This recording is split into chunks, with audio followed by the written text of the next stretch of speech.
Today, the State Department of Health Services says 2 people have died. Another is in the hospital because of the West Nile virus. The cases are from northeastern Wisconsin. Joining us to talk about that and other health topics, Dr. Bill Hartman, clinical trialist with UW Health. Since about, is exaggeration, but about half of our viewing area will be heading to northeastern Wisconsin or the North Woods this weekend, Doc, is this becoming more of a concern than the last time we talked about it? Well, a slightly bigger concern than the last time we saw it. You know, we now have 3 confirmed cases in northeastern Wisconsin.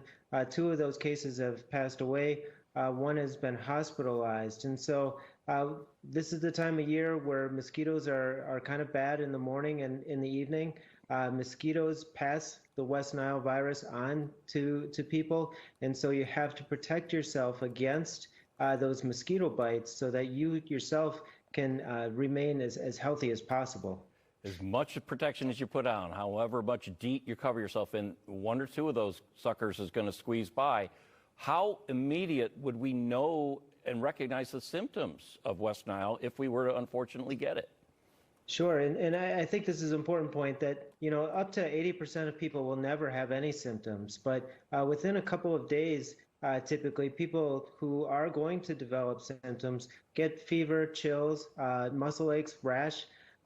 These are symptoms that can be treated. The virus itself doesn't have its own treatment, but we can sort of contain these symptoms so we can prevent it from going to our brain and our meninges and form kind of a meningitis, which ultimately is what really makes people sick, puts them in the hospital, and even can kill people. That'll get your attention for sure. Let's talk about kidney donation. We've got a story on last night about how kidney donation has become that much safer. But I want to start the question with, it was never a dangerous proposition to begin with, correct?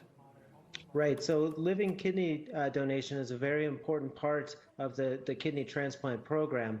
90,000 people in the United States are on the wait list to get a kidney. And so this can help shorten that wait list so that people can get a kidney much quicker. The procedure itself is really a very safe procedure. It was never terribly dangerous, but there was, you know, the death rate of somewhere in between say 2 and 3 and 10,000. Now the newer data from the last 30 years shows it to be much less, closer to around 1 out of 10,000 people. And so it's a very safe procedure. If this is something that you're considering for somebody, for a friend, a relative, or even somebody that you don't know, this is a safe procedure and something that you should consider if you can. I think that gives our viewers a lot of peace of mind, because you usually are doing this out of love for a loved one or someone who's very close to you. So I think it just, if anything else, serves that this is a safe procedure that can be done and can save a life. So, Dr. Hartman, thank you as always. We hope you have a terrific holiday weekend and stay mosquito-free, sir. Thank you. You too.